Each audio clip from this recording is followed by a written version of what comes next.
안녕하세요. 안녕하세요. 네. 제가 여기 성곡교회 처음 왔을 때 설교가 짧다고 우리 교우님들이 매우 좋아하셨는데, 네, 점점 길어지죠? 네, 그래도 12시 전에는 끝납니다. 우리 오늘 또 잠옷반에 우리 애기들과 또 엄마들, 아빠들 많이 오셨는데 너무 감사합니다. 특별히 우리 채아 아빠 오랜만에 또 우리 오셔서 너무 감사합니다. 네. 그리고 아동센터에서 오늘 우리 아이들 그 개척대 캠프를 가는데 많이 우리 아이들 왔어요. 우리 아동센터 친구들 손 한번 들어보세요. 네, 우리 교우님들 박수 한번 주세요. 네, 우리 안면도 야영장 가서 마음껏 즐기고 또 하나님의 사랑을 배우고 오시기 바랍니다. 우리 특별히 인솔해 주시는 김미경 집사님 너무 감사합니다. 참 우리가 같이 협력해야 될 사업인데 또 늘 어렵지만 혼자서 많이 또 하시는데 우리 집사님 위해서 크게 기도해 주시고 또 우리가 함께 협력할 수 있는 방법들을 좀 찾아봤으면 좋겠습니다.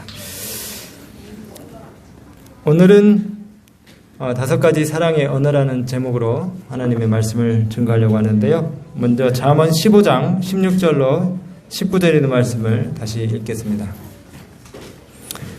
하나님의 귀한 말씀 잠언 15장 16절로 19절입니다.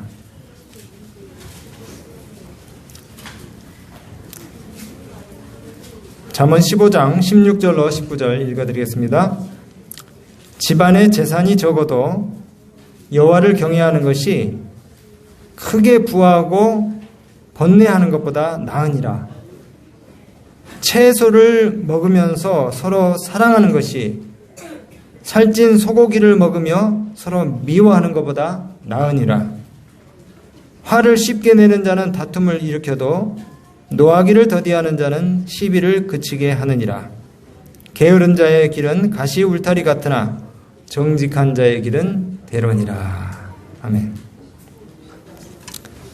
안교회 시간에도 가정의 달에 맞는 아주 귀한 순서를 주셨는데 오늘 말씀도 가정 행복에 관한 말씀을 좀 드려볼까 합니다.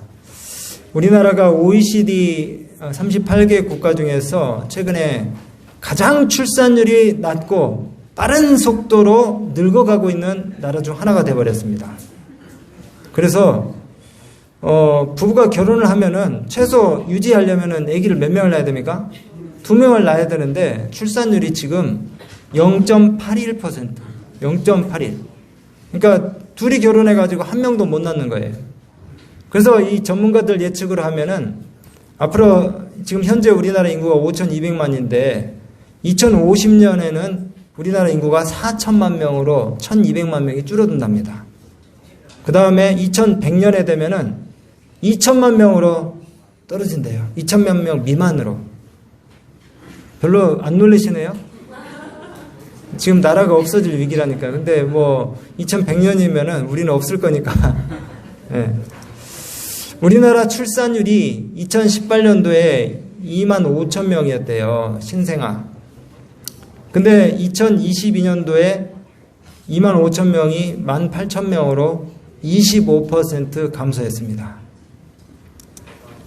여러모로 계산을 해볼 때에 7년 연속 계속해서 이 출산율 신생아 수가 이제 떨어지면서 꼴찌를 기록하고 있는데 이렇게 되다 보니까 노동력이 감소되죠. 그 다음에 생산력이 떨어지고 더구나 국방력이 감소됐어요. 그 다음에 대학들이 막 계속 문을 닫죠. 국가 경쟁력에 심각한 문제가 지금 초래되고 있습니다. 가정에 아이가 생기지 않는 것은 국가적으로 엄청난 손실이에요. 그럼 왜 우리가 아기를 안 낳을까요? 아기를 왜 안 낳아요? 대개는 경제적인 문제 때문에 아기를 안 낳는답니다. 경제적인 문제. 결혼하고 둘만 살기도 힘든 세상에 애까지 짐이 되면 어떡하냐? 그래서 아기를 안 낳는다는데 우스갯소리로 요즘 이런 말이 있대요. 내 월급 빼놓고는 다 올랐다고 해요. 내 월급 빼놓고는 다 올랐다고.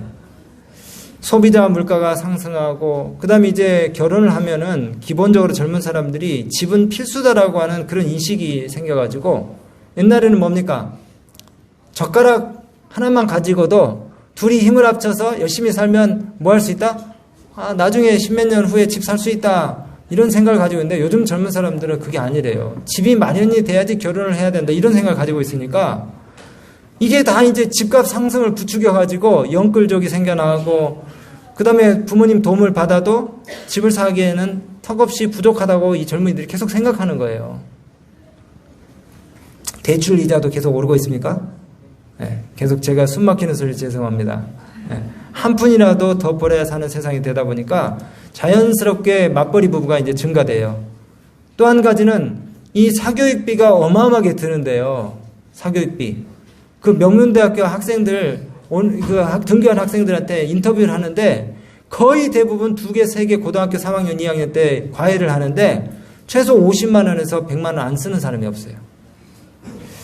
그러니까 이 맞벌이 부부 증가가 이제 어쩔 수 없이 사교육비 증가에 기여를 하고, 그 다음에 이제 다 맞벌이를 하니까 엄마 아빠가 애 돌볼 시간이 있어요, 없어요? 엄마 아빠는 일 가야 되니까 아이를 맡길 곳이 없잖아요. 그래서 결국은 학원으로 애들을 돌리는 겁니다. 계속해서 학원으로. 부부가 먹고 입지 않고 아이 하나 키우는데 비용이 4억이 든다는데, 이렇게 경제적인 논리만 갖고 생활의 여유가 생길 때까지 기다려서는 절대로 가정을 이룰 수가 없어요. 그래서 그 영향 때문에 청년들이 결혼 기피 현상이 생겨나고 출산율 저하가 나타나는 것입니다. 게다가 이 한국 사회에 요즘 그 위기 가정이 엄청나게 급증하고 있습니다. 위기 가정. 별거, 이혼, 졸혼. 그래서 가족 결속력이 심각하게 흔들리고 있어요. 고독사도 늘어나고 있습니다. 고독사. 부모도 싫고 자식도 싫고 배우자도 귀찮다면서 독거하는 사람들이 늘어나는 혼밥 세대. 혼밥이 뭔지 아시죠? 혼자 밥 먹는 거. 그래서 오늘날처럼 이렇게 가정이 성립이 안 되고 또 무너지고 와해된 가정이 많은 그런 시대가 없었어요. 사실 이 가정이 사회 행복과 교회 성공 그리고 국가 번영의 기초가 돼야 되는데, 오늘날 세태가 이렇게 그 가정의 감화의 중요성을 하찮게 여겨버리는 그런 지경에 이르렀기 때문에 사회 곳곳에서 고통스럽고 불안한 소리들이 끊이질 않고 있습니다. 그래서 오늘 제가 잠깐 행복한 가정생활에 꼭 필요한 5가지 사랑의 언어. 사랑의 언어라 그러니까 다 말인 줄로 아는데 잘 들어보세요. 5가지가 다 말은 아닙니다. 5가지 사랑의 언어에 대해서 생각해 보려고 그래요. 사실 이 가정이 생성되고 가정이 제대로 서려고 그러면은 반드시 여기에는 사랑과 용서와 이해와 헌신과 희생이 필요합니다. 아멘입니까? 내가 진실로 진실로 너에게 이르노니 한 알의 밀이 떨어져 땅에 떨어져 죽지 아니하면 한 알 그대로 있고 죽으면 많은 열매를 맺느니라. 자기 생명을 사랑하는 자는 뭐 할 것이요? 잃어버릴 것이요. 이 세상에서 자기 생명을 미워하는 자는 영생하도록 보존하리라. 이게 자기 희생과 헌신에 관한 이야기잖아요. 요한복음 12장 24절부터 25절에 있는 말씀인데, 이것이 바로 우리가 이 세상에 존재하는 이유와 목적입니다. 그리고 이 모든 피조 세계의 생존 법칙이에요. 자기 희생의 법칙이 자아 보존의 법칙이다. 그러니까 가정이 잘 되려면 내가 어떻게 해야 됩니까? 내가 어떻게 해야 돼요? 희생하고 내가 죽어야 돼요. 가정이 잘 되려면 내가 죽어야 됩니다. 그래서 이 게리 체프먼이라고 하는 사람이 이야기한 행복한 가정생활을 위한 5가지 사랑의 언어에 대해서 말씀을 드리려고 그러는데, 모든 가족 구성원이 이 5가지 사랑의 언어를 통해서 위기를 극복할 수 있어요. 근데 이게 사실은 다 성경에 나온 내용들입니다. 성경에 나온 원칙들이더라고요, 보니까. 자, 이 5가지를 제가 한번 여러분들한테 소개를 해드리려고 하는데 한번 따라서 해보실까요? 자, 첫 번째는 인정하는 말. 인정하는 말. 서로 인정하고 격려하는 말입니다. 2번째는 함께하는 시간. 3번째는 선물. 4번째는 봉사. 5번째는 스킨십, 사랑의 접촉입니다. 이거를 잘 활용하면은 행복한 가정을 이룰 수 있대요. 안 적으세요? 다 행복하신가 봐요. 이미 실천하고 계시고. 자, 첫 번째, 사랑의 언어입니다. 마크 트웨인이라고 하는 사람이 톰 소여의 모험을 썼잖아요. 그죠? 뭐 허클베리 핀의 모험도 쓰고. 이 사람이 이런 얘기를 했어요. 나는 한 번 칭찬을 받으면 2달을 잘 지낼 수 있다. 뭐예요? 칭찬이 그렇게 사람을 아주 의욕적으로 살게 만든다는 거잖아요. 감정적으로 사랑을 잘 표현하는 그런 격려의 말, 칭찬과 감사의 표현, 이것이 사랑을 전달하는 힘이 됩니다. 그래서 남편과 아내, 부모와 자녀가 자주 이 칭찬하는 말을 주고받는다면 가정생활에 큰 변화가 일어날 거예요. 제가 계속 이쪽만 보고 얘기하잖아요. 저 집사람이 여기 앉아 있어가지고 오늘 영 불편한데 평소에는 저 뒤에 앉아있더니 앞에 앉아가지고 변하겠습니다. 근데 이거를 인정하는 말을 글로 쓰는 것은 더 좋습니다. 글로. 근데 저는 힘이 없어요, 손가락에. 글씨를 잘 못 쓰는데 글로 쓰면은 두고두고 그것을 다시 읽을 수 있대요. 한번 해보시기 바랍니다. 글로 인정하고 격려하고 감사하는 말을 자주 써보시기 바랍니다. 자, 서로 격려하고 또 인정하는 말을 어떻게 하는지 제가 이게 이 만담꾼처럼 이야기를 잘 못해서 영상을 하나 다운받아 왔어요. 한번 재밌게 보시기 바랍니다. 넌 코스모스야. 아직 봄이잖아. 단찬히 기다리면 가을에 가장 예쁘게 필 거야. 그러니까 너무 초조해하지 마. 형주 씨, 내일 운명은 오늘 만들어지는 거예요. 형주 씨 차례까지 안 가게 내가 꼭 잡을 거예요. 지나간 시간보다 다가올 날들에 더 행복했으면 좋겠습니다. 응원합니다. 고통에 익숙한 사람, 잘 견디는 게 디폴트인 사람은 없어요. 그러니까 괜찮으려고 노력하지 않아도 돼요. 혹시 하고 있다면. 당신은 고마운 사람이에요. 그런 존재니까 힘내라고요. 자, 여기까지 보겠습니다. 더 긴데 이걸 또 그대로 할 수는 없잖아요. 응용을 잘 하시기 바랍니다. 이렇게 하는 겁니다. 아시겠죠? 근데 이제 또 이 가족 구성원들을 시들게 하는 말이 있어요. 근데 이것도 대상자에 맞게 다 보여드릴 수는 없고 우리 부모님이 특별히 그 큰 자녀들, 장남, 장녀에게 어떻게 실망을 주는 말들을 하는지 한번 좀 보겠습니다. 아이들 중에 트라우마 있는 장녀 트라우마도 있죠. 그럼요. 증후군. 그럼요. 네. 뭐 예를 들어서 네가 이 모양이니까 동생들이 다 따라하지. 뭐 이런 것들 되게 아이들이 싫어하죠. 네. 그것도 절대 해서는 안 되는 게 아니에요. 그럼 절대 해서는 안 되는 말이죠. 이런 거는요. 네. 진짜 아이들한테 절대로 하면 안 되는 말들이 몇 개가 있죠. 있죠. 그럼 어떤 것도 있어요? 절대로 안 되는 거는 네. 뭐 이런 거죠. 너 같은 자식 너도 낳아봐라. 이런 거 많이 들었는데? 진짜 많이 하잖아. 진짜 많이 들었는데? 저놈 자기 같은 자식 낳아봐야 정신 차리지. 네네. 네가 이런 저를 얘기. 똑같이 한번 키워봐라. 더 심한 거는요. 널 낳은 걸 후회한다. 이거. 최악이다. 네. 그건 진짜 그건 이런 최악이다. 말에서는 안 되는 말이에요. 그거는 진짜 그렇다. 너난 거. 아무리 감정이 격해져도. 네. 우리 부산에서는 항상 이 말이 있었어. 넌 우리 집 자식이 아닌 너 영도딸이에서 주워 갔어. 그래 전부 다 영도 딸이. 부산 사람들은 다 이 얘기하거든. 너 영도딸이. 그래. 그 영도딸이 한번 가봐. 너 엄마 있을 거야. 우리는 청계천 다리미 치였는데. 그렇죠. 서울에 지방바다. 네, 맞아요. 지방바다 다른 다리미. 그래서 고등학교 다리 때 밑에야. 영도 딸이 지나면 괜히 막 울컥했어요. 근데 그런 것도 좀 안 좋은 거예요? 안 좋죠. 농담처럼 하긴 하는데 애들은 그냥 이거 받아들이니까. 그렇죠. 물리적 힘에 대한 두려움은 평생에 걸쳐서 이 사람의 감정 상태에 영향을 주거든요. 근데 그런 영향을 주는 것 중에 하나가요. 부모로부터 버림받는 것 같은 느낌을 받을 때. 그 뭐 너 나가, 너 우리 집에서 나가, 뭐 너 나가 그거 이런다든가. 폭력이죠. 네네, 언어적 폭력이거든요. 호적할 거야. 네, 뭐 이런 그렇죠. 얘기. 너 호적 당장. 그런다든가 많이 아니면 들었구나 오빠. 호적에서 당장 파야 되는 저놈을. 이런 레파토리 많지. 그래서 이 언어는 마음의 미덕에 대한 외부의 표현이라고 그렇게 선지자는 말씀하셨는데요.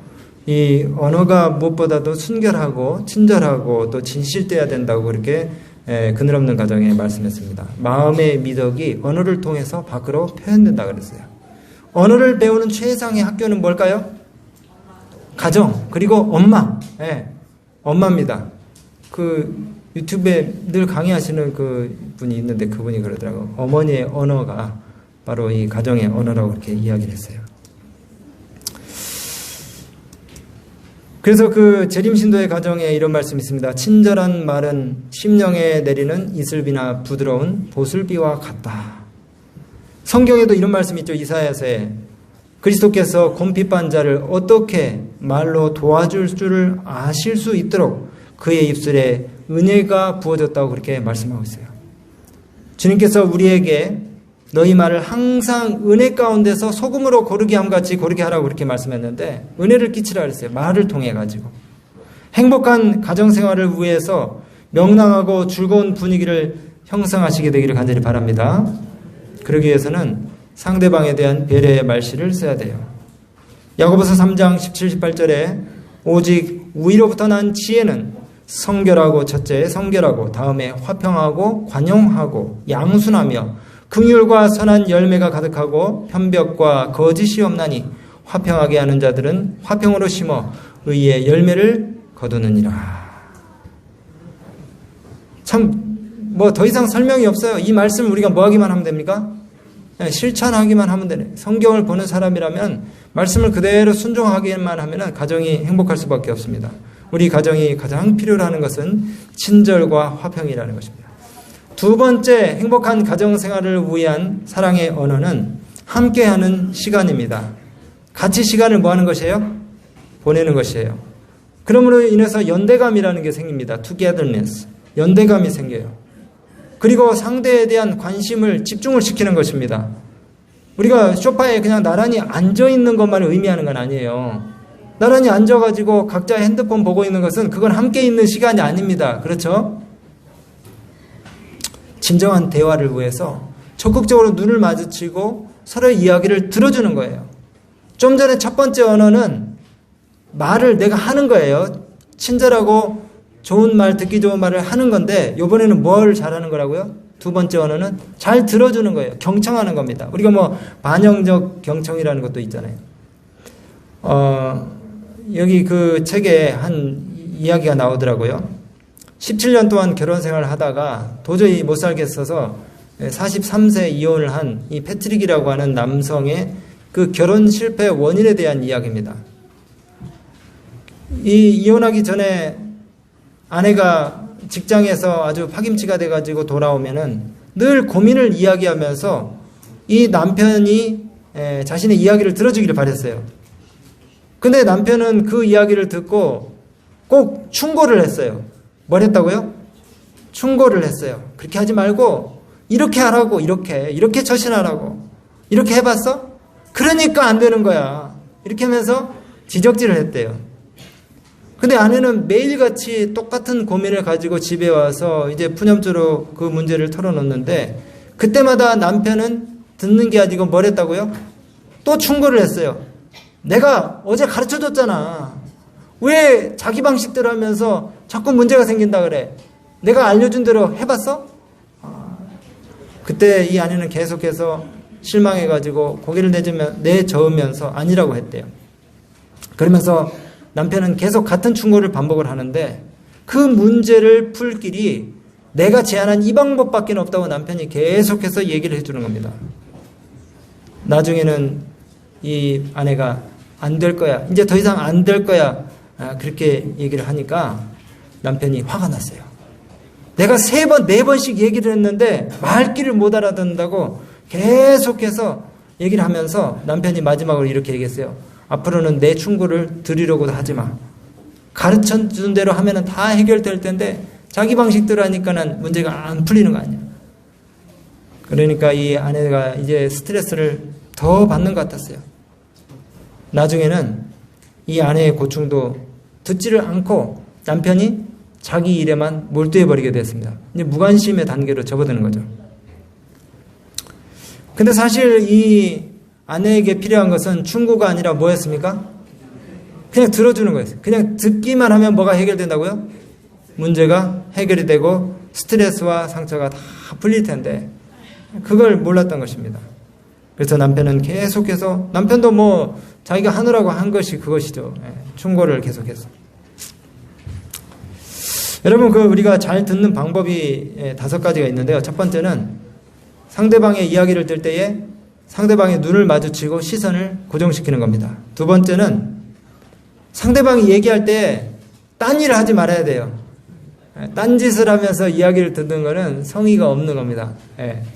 그 다음에 세 번째는 상대방의 소리만 듣는 게 아니고 감정에 주의하는 것입니다. 상대방의 감정에. 네 번째는 몸짓으로 표현하는 것을 또 주의 깊게 관찰하는 것입니다. 마지막으로 상대방의 이야기를 가로막지 말라는 겁니다.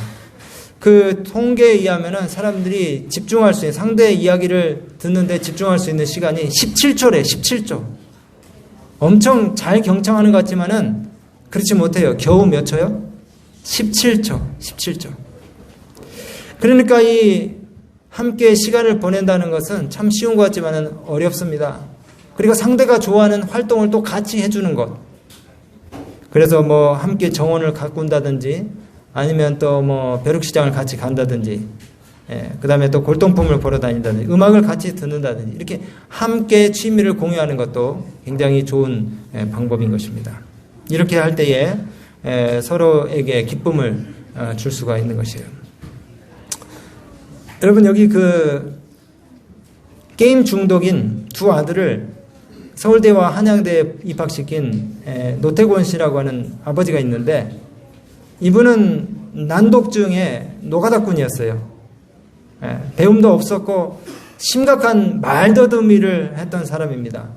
중졸학력으로 막노동판에 전전하면서 43세에 학업에 대한 흥미를 느끼기 시작해가지고 자기가 한번 좀 뭔가 공부를 해보겠다고 난독증을 극복을 하고 그 다음에 수능시험을 봤는데 만점을 무려 6번이나 모의고사에서 맞았어요.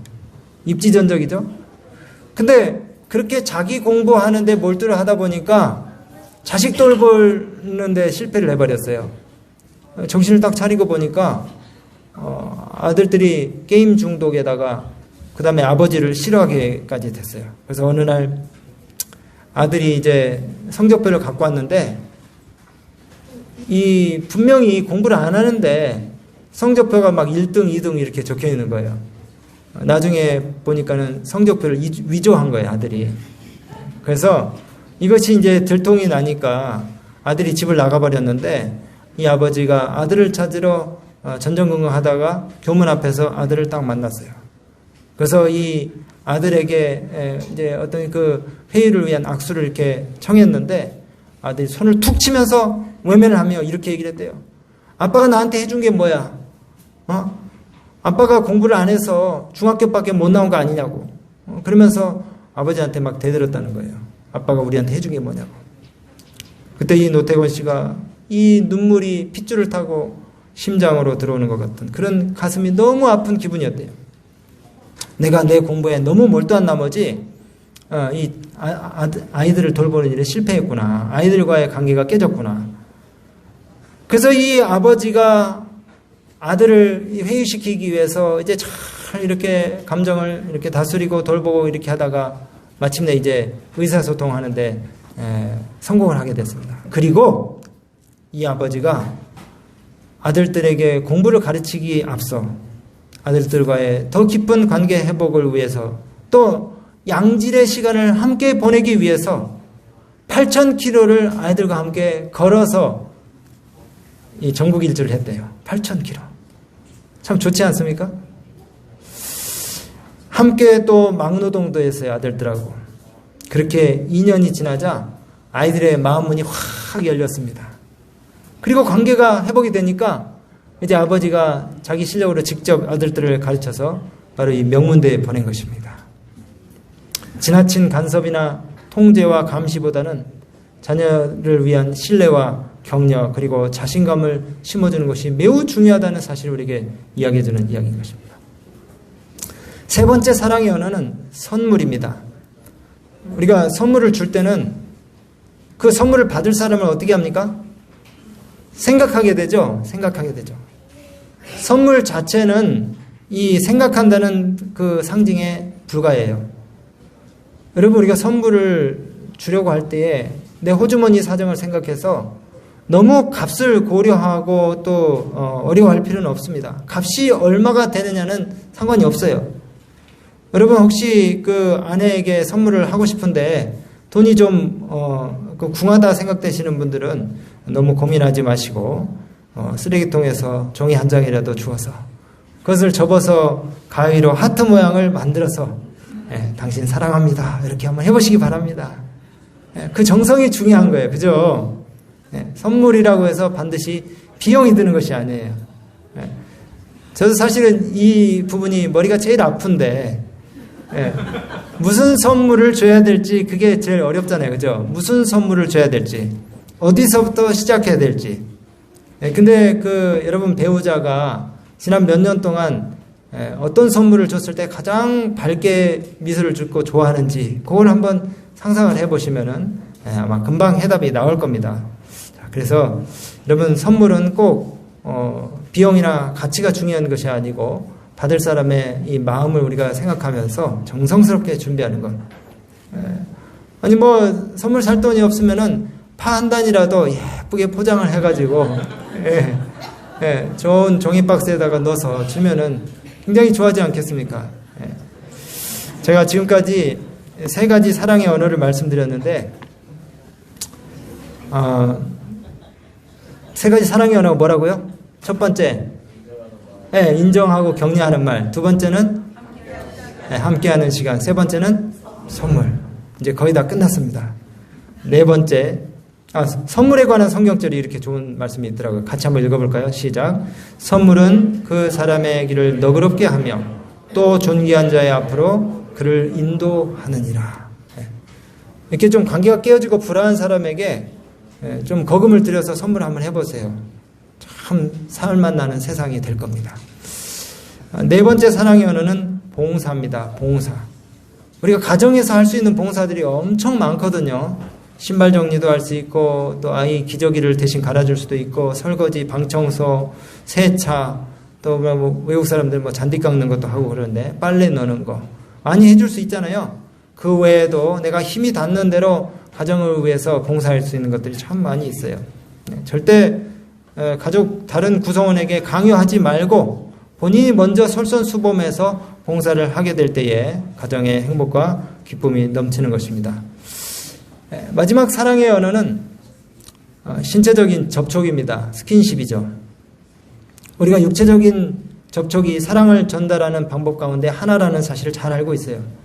아이가 그 성장하게 될 때에 그 사랑을 표현하기 위해서 스킨십을 했을 때에 그 아이들이 어떻게 긍정적으로 그 다음에 또 똑똑하게 잘 자라는지에 대한 그런 그 수많은 연구 보고서들이 있습니다.